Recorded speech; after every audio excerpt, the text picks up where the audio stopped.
the presentation I want to show you today is about game technologies. It's about animations. It's about how do we make our experience more immersive? How do we create in a digital world interactions, feelings between an avatar or a fake human and the user? Um, while the presentation is titled 3D Human Holograms and Immersive Projects, I'm not only talking about holograms. It's going to be the end of the presentation, actually.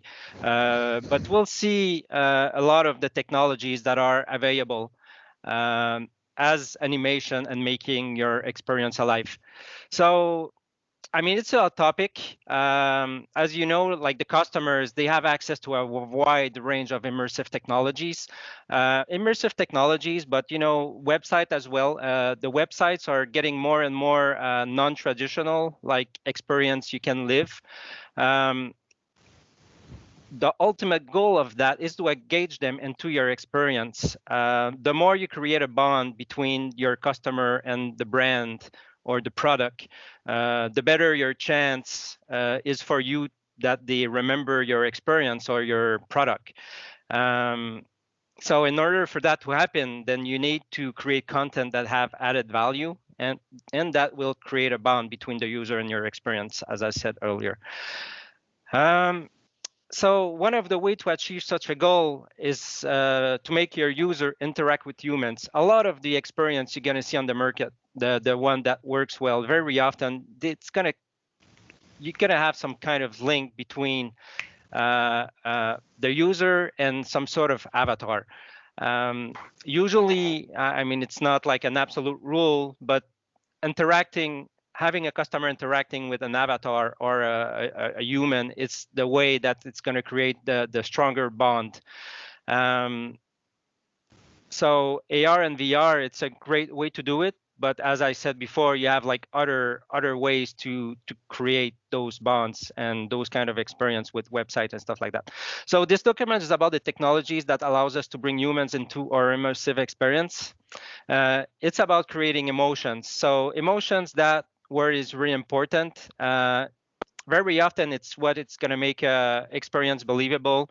It's definitely one way that you're going to make your customers remember about the experience you tried or to achieve to make them live. So how can you do that? Well, first, it's very important to understand that you have like over 1 billion AR-enabled devices on the market if you want to create immersive experience. There are more than 5 million VR devices that was sold only in 2020. It's a market that is rising right now with the avenue of Oculus Quest 2. I think there's even talking about Oculus Quest Pro or like a next-gen Oculus Quest. So it's definitely a market that's getting mainstream. As I said, higher value content brings greater engagement to a brand. Usually humans are central to the content we consume regardless of the form. So as I said before, if you have an experience that you can interact with a human, usually it's going to be a good experience for your customer, and it's something we try to achieve, you know, with virtual suggestion, virtual sellers, stuff like that. So it's a good thing to try to bring humans into your experience. Either it's a real human controlling an avatar or just an animated avatar that's, you know, realistic enough for you to live the experience.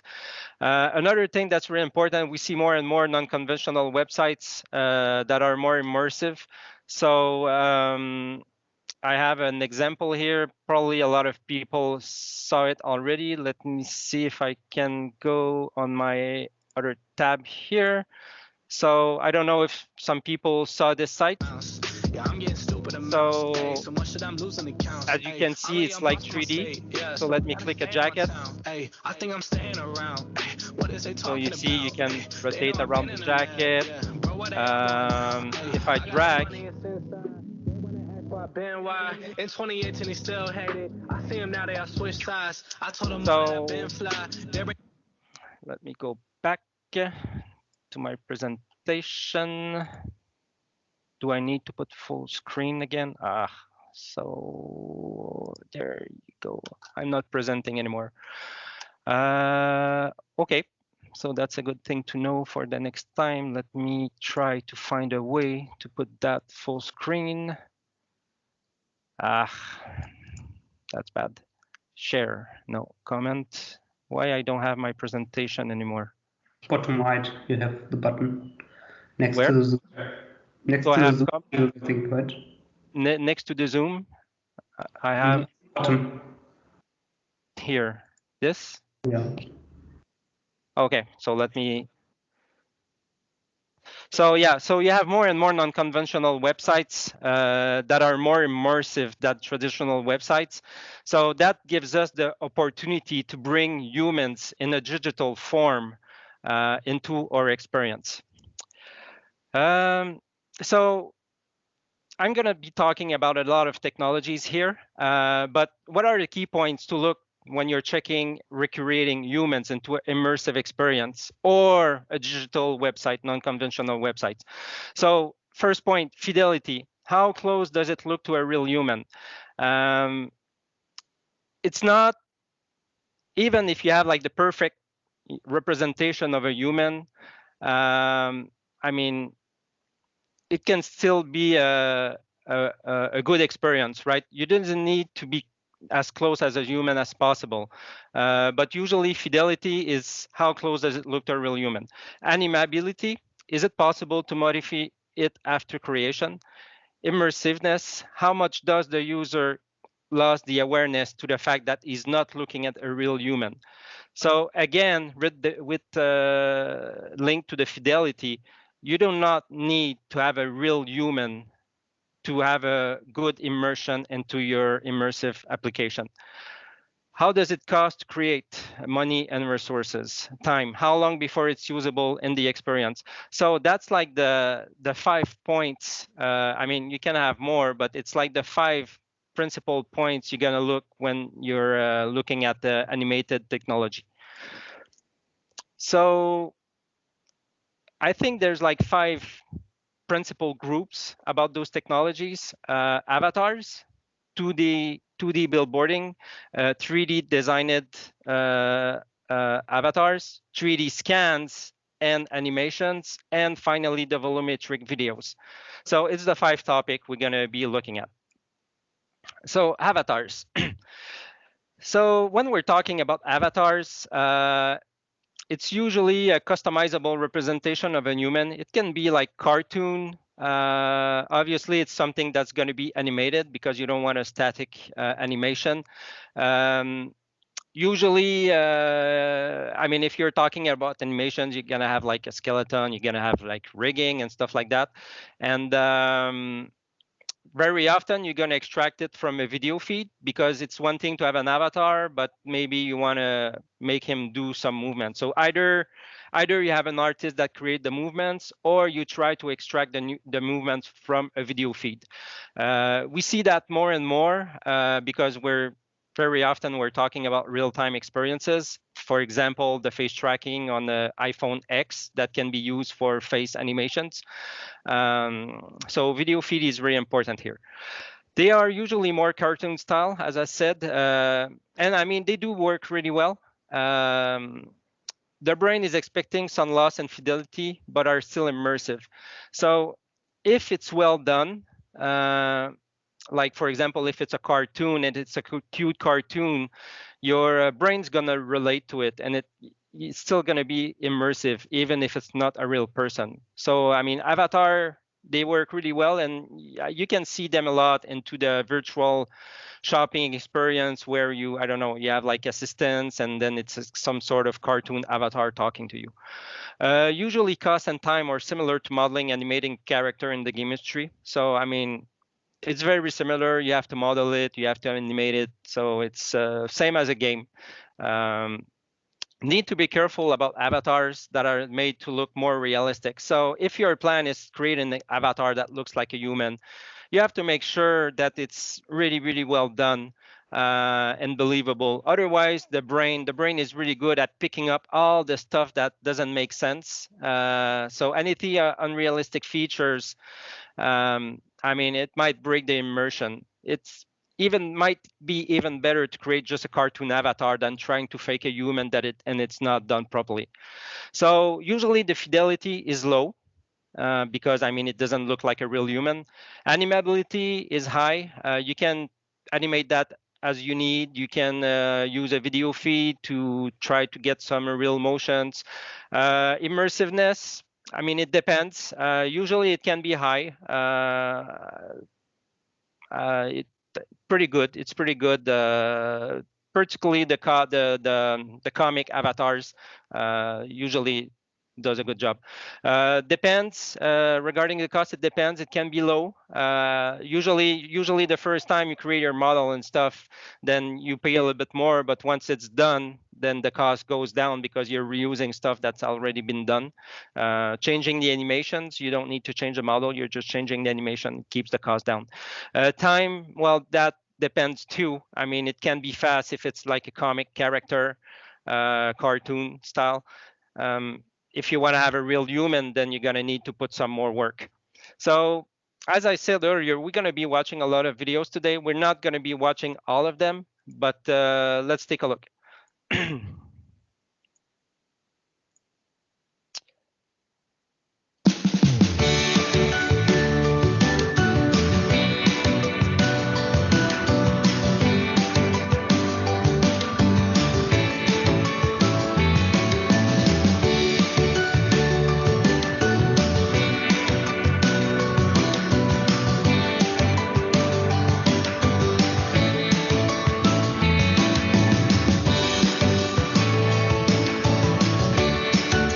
So here it's like an example where we're using a video feed to extract a skeleton and animate the cartoon based on the movement you do. I mean, we know we can do it, but usually the more case we're gonna see, it's so I think I have. Let me check. I have the link here. So usually it's gonna be like more facial experience we're gonna see. So let me play that. So this is an example of a cartoon avatar that's animated with iPhone X. You can see the iPhone X in the hand here. I think we have a couple of videos. This one is like 2018, so it's already 2-3 years old, using the Unity engine.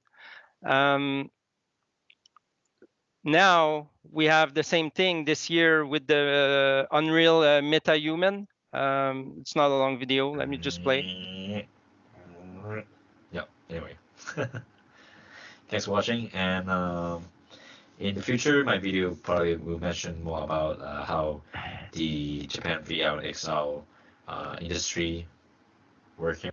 So, I mean, I'll come back later with this technology, but it's the same principle. You have a iPhone X or whatever phone you use that has some sort of face tracking feature, and it's piped into Unreal Engine in this case. And you have that new feature that come out this year, the MetaHuman. I'll come back to it later, but this is a case. So you have the Unity case where you have an avatar that is more cartoon, and you have the case here where you're trying to achieve a more believable human. So let me go back to my presentation.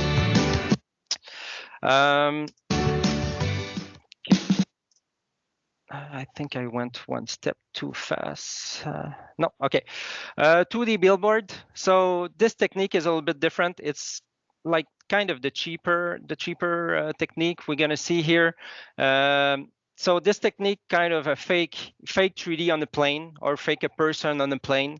You can get a recorded video and play it in a natural way. It's done right. It will give good result for fidelity and immersiveness. The trade-off, because it's a 2D video, right, is that you cannot look to it from all the angles. So you need to have like some sort of scene that allows you to feel immersion, but without walking about around the character because it's in 2D. For example, in VR, 2D billboards is not so good for creating a human character, right? Because if you walk around it in VR, then you're gonna see it's a plane. But I mean, you can still try it, because there's a technique that it's called billboarding, where the plane is always facing the camera. But yeah, I mean, you still need to control all your angles.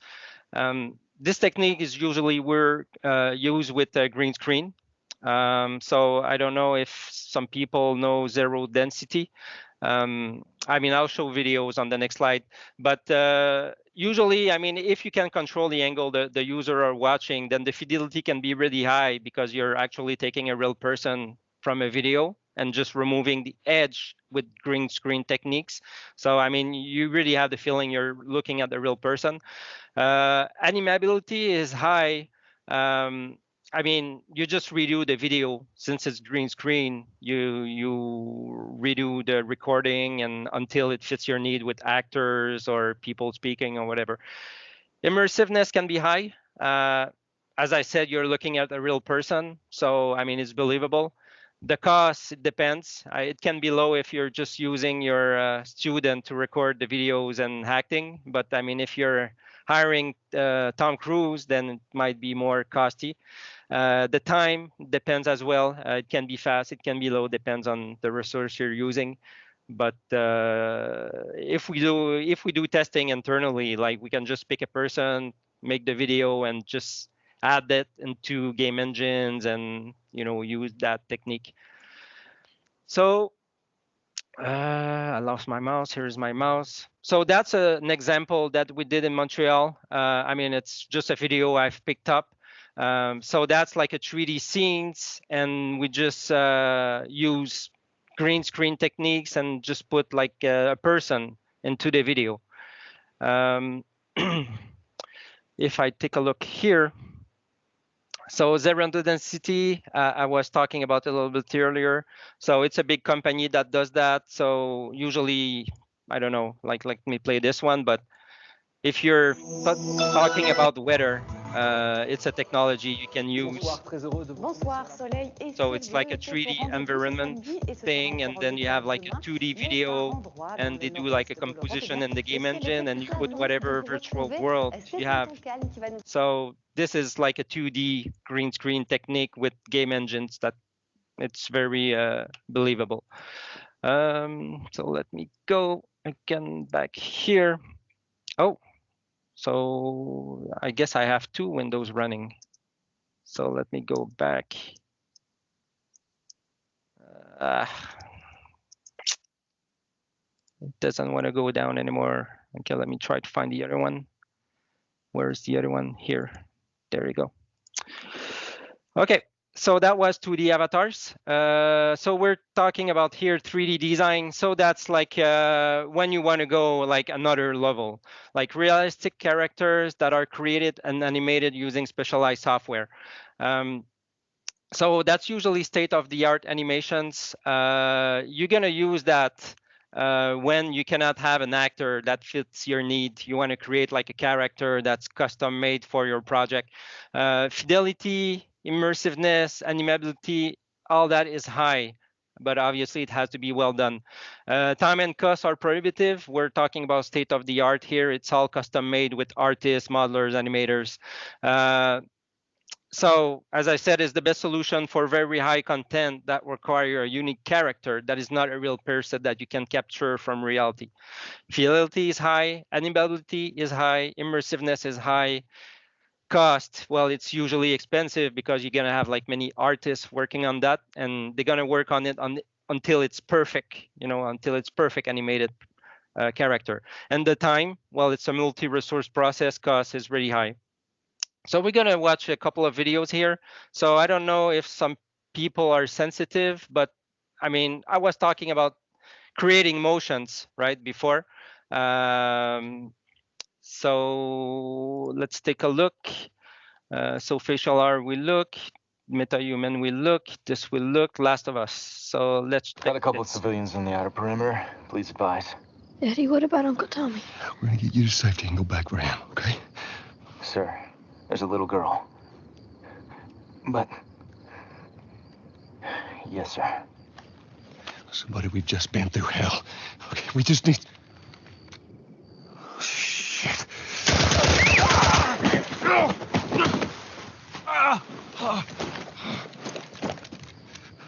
Please don't.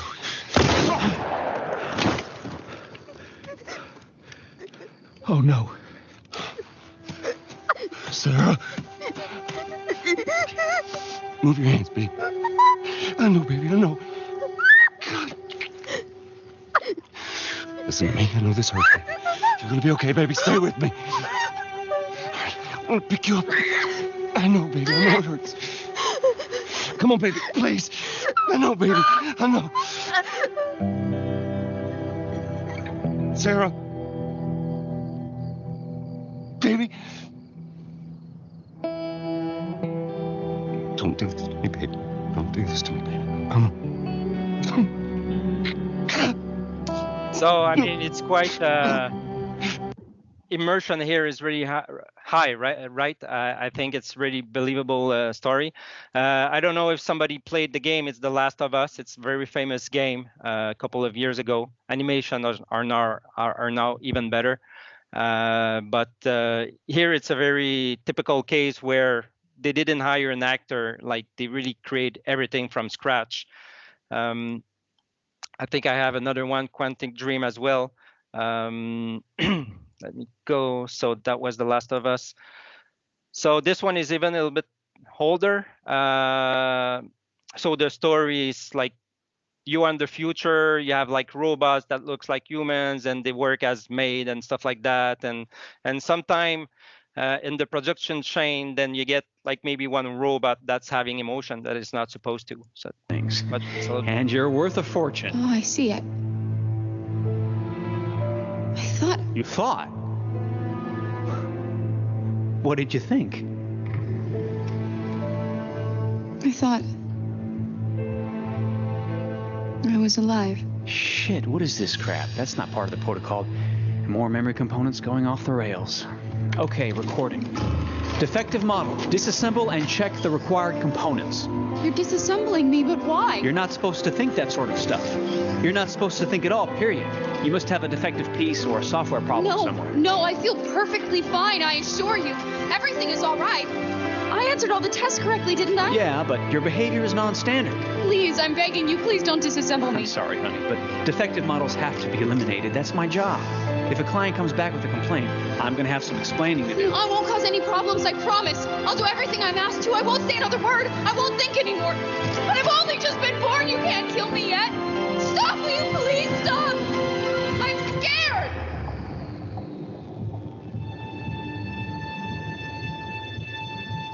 I want to live. I'm begging you.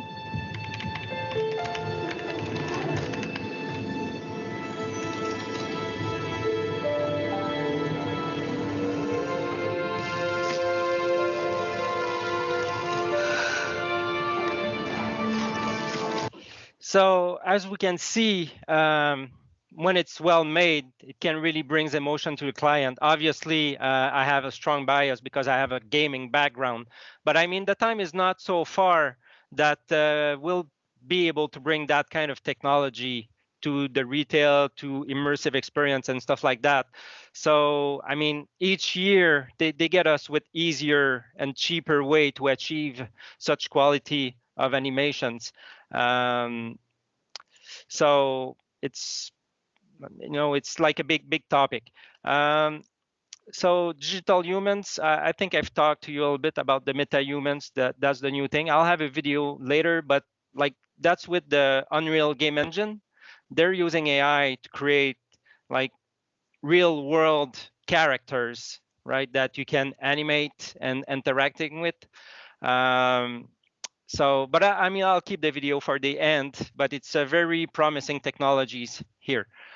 Let me go back again to my presentation. So what's next? So 3D scan and animation.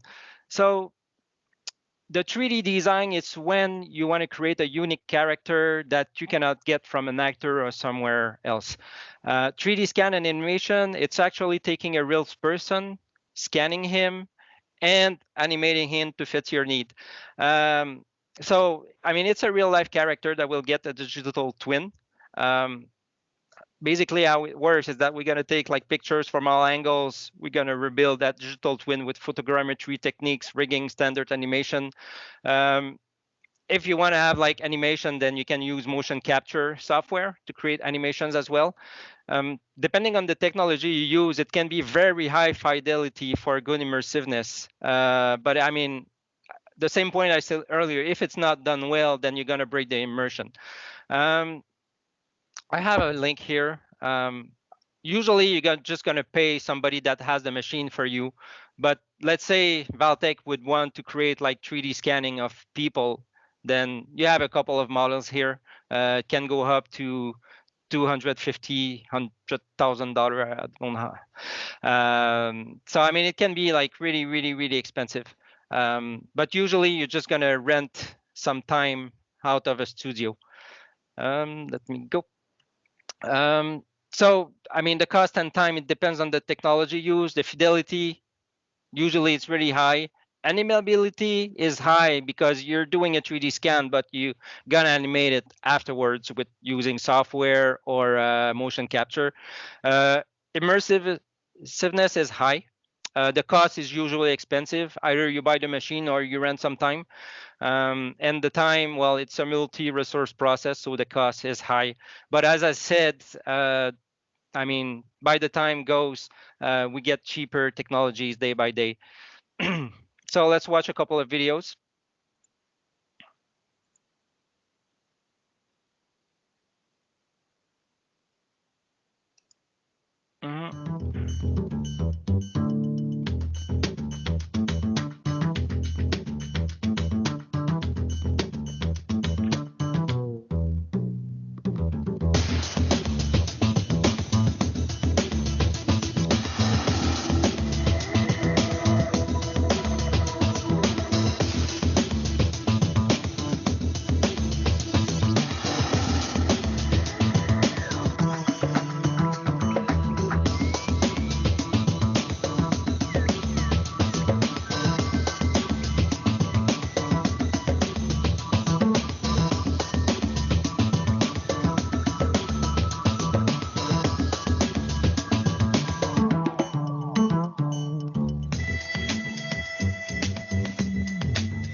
So, I mean, we won't be watching the whole video, but you're basically taking a picture, a 3D picture of the person, then you're gonna recreate the animations, not the animations, I mean the material, the texture, the normal maps from the face. So you have like an almost perfect replica of a person. After that, you can animate it. So I have another video for you. Let me go and look into my video tab. So we saw this, so we saw this. Let's check this one. Play. Cyberpunk 2077, Johnny Silverhand. I've had the opportunity to do voiceover a few times. I'd worked on a cartoon. I had done some documentaries. I'd never done this versions of them. Motion capture, baby, Johnny Silverhand. So one of the first elements that I was involved in with the game was motion capture. I've done a fair bit of motion capture. I did it with in the Matrix films. So to start doing the motion capture for Johnny. Gonna skip a little bit more. Yeah. So you get to see Johnny as the rock star. You know, you hear about his military past. You know, and he's fighting for his survival. Yeah. So he's kind of got all of these things leading into the moment. So that's another example of 3D scanning from Keanu Reeves with animation using motion capture. We see that in the games, we see that in movies. I mean, the time is not too far that we might see that into the retail based on immersive experience we might want to create, right? Let me go. So volumetric video. So that's like the last topic. So volumetric video is like making a video but in 3D, right? Real life character that had been recorded by an actor, usually called, well, it's a digital twins as well. The difference between 3D scans and volumetric video is that 3D scans are like pictures. You need to put them together to create animation and animating the character. So when you create like 3D design and animation, you have to rebuild the thing. When you do volumetric video, it's like recording a movie. All the information is going to be in the files, the 3D information and the animation information. So you're going to have a very high fidelity because it's like a picture from a moment, from not a moment, but from a moment, video and animation and stuff. Very strong immersiveness, but you're losing on animability because since you're making a video, you cannot change like the 3D video you're doing. You have to redo a record if you want to change something. So animability is very, very, very low. So fidelity is high. It's actually the best because you have like a recording of the real thing. Animability, none. Usually when you do volumetric video, it's a one-time process. If you want to change something, you have to redo the recording. Immersiveness, it's really high. Cost, it's expensive. But I mean, it's expensive, but it's similar to 3D scanning and animation. Maybe a little bit less expensive because you don't have like the animation part because it's recorded. But I mean, it's still a multi-resource process. It takes a long time. You have to find the actor, you have to record, you have to rent the studio, fly the people there. But I mean, you have a really high fidelity. Volumetric video, it's likely the thing we might use at Valtech because you bring the people, you record, it's a little bit more expensive, but I mean, some clients are willing to pay. You're gonna have a really good animated model that you can bring into immersive experience fairly easy. So let's check a couple of videos.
So I think we see it here. It's like you have a studio where you have like many cameras, making each one of them individual movies that's going to be combined, use software and generated some sort of file that has like animated picture, but in 3D that can be usable into immersive project. I think we posted a video recently about Balenciaga experience. Let's take a look at that. We won't watch it all, but they use this technique. So let me jump a little bit further.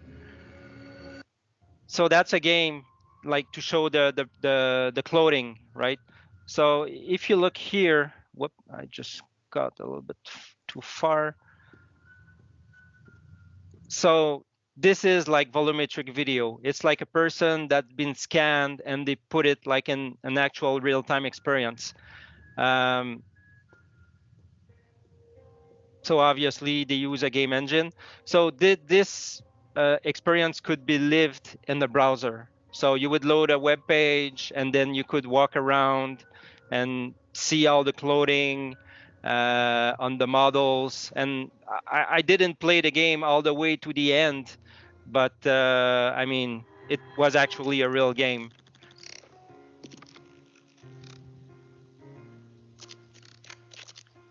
So obviously they create like special effects over it because it's like a game engine. So I'm just skipping some parts, but the whole point of the game is to showcase like the clothing.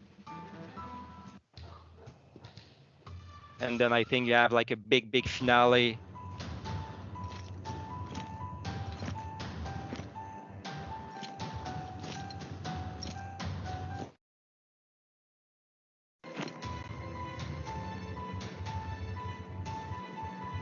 So you have like clients that are willing to pay to have that kind of technology into their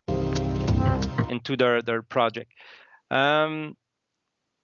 So how much does volumetric video cost? Well, a cost example, it's 60 euros per second, minimum 20,000 euros per project. In addition to that, you have to pay 1,500 euros for half a day of studio support. Actors, makeup, dressing, the cost is on you. Traveling expense to fly crew to the recording studio, and I mean, you have more and more and more. There's a couple of studios that does that. Microsoft would be maybe the biggest one. But I mean, you do have a couple of holograms. I'm just going to click on them real fast.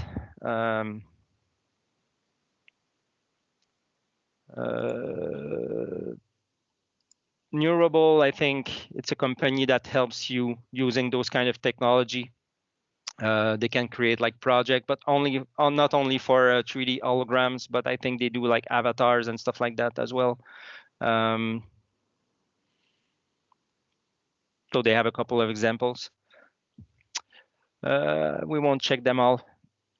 So how does it feel? Well, good thing I have a live example here. So if you guys have a cell phone, you can scan the QR code and you have like a password, Valtech123 exclamation point.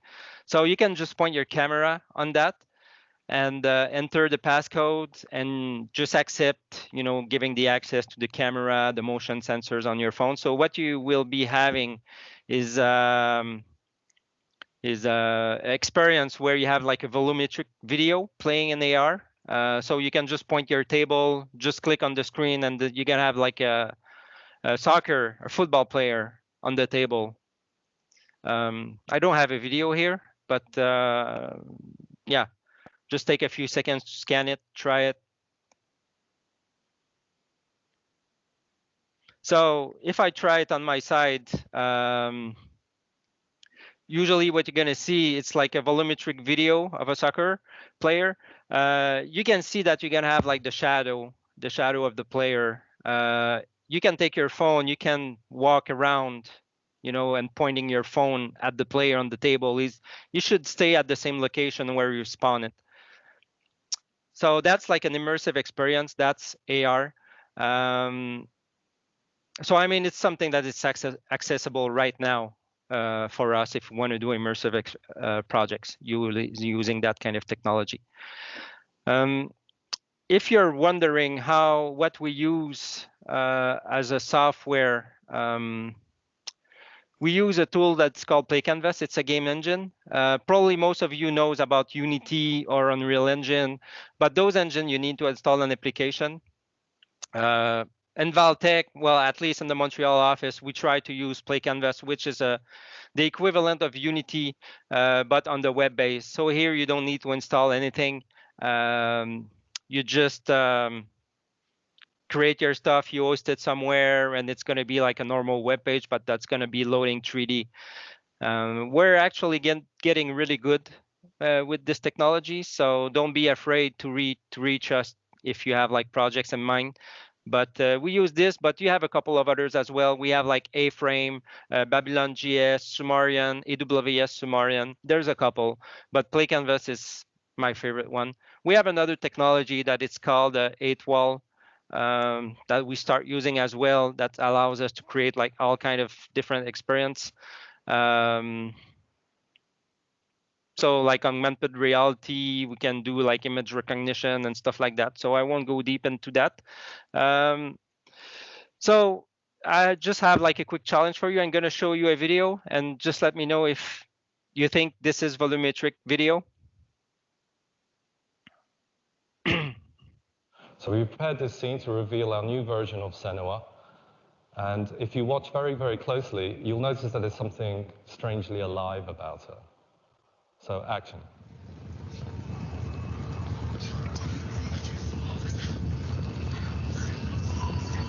Stay still, stay quiet, hide. Their gods can see into your mind. They will use this power to destroy you. They won't stop me. I can still feel him. Whatever's left of him, they will never let him go. I'm not gonna let him rot here. You're the one rotting here. Leave me alone. You will die here. No. And all your suffering will have been for nothing. What you have just seen was not a pre-canned scene from a game. It was performed live by an actress and rendered in real time directly within the game world, marking a milestone in real-time performance capture. I'll find you, my love. I promise. And the cut. Who said that?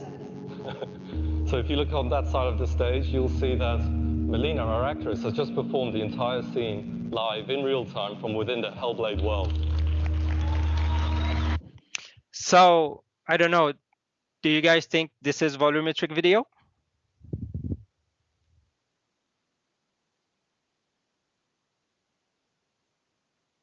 Well, it is not volumetric video. That would be like 3D scan plus animation. It might be a combination of other kind of technologies, like a little bit of avatar as well for motion capture and stuff like that.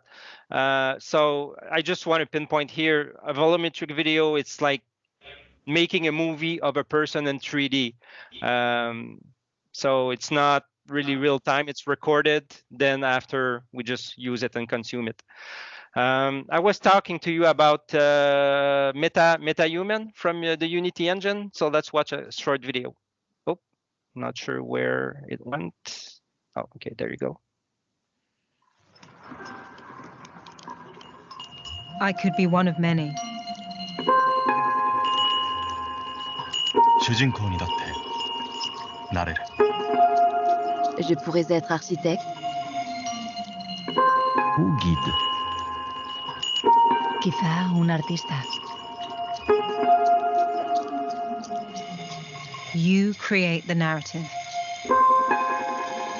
I am MetaHuman.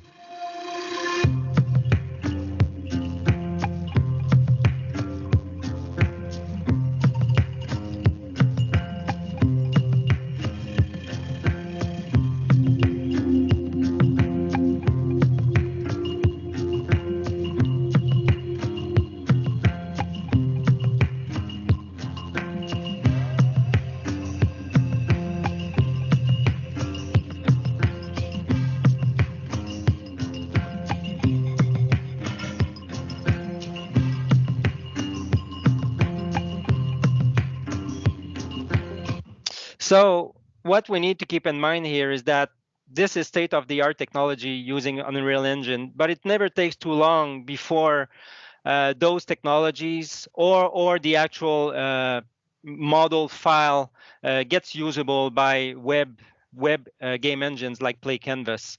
For example, like the hologram models from the soccer player, right? I was using AWAL technology and Play Canvas to display that.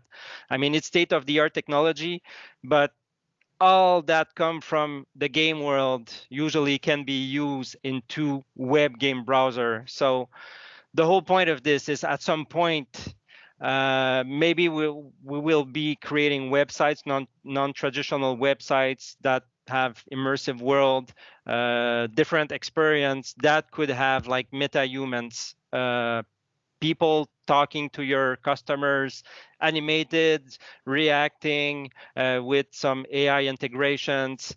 So, I mean, it's like a very interesting topic that's going to be creating emotions between your product and your customers.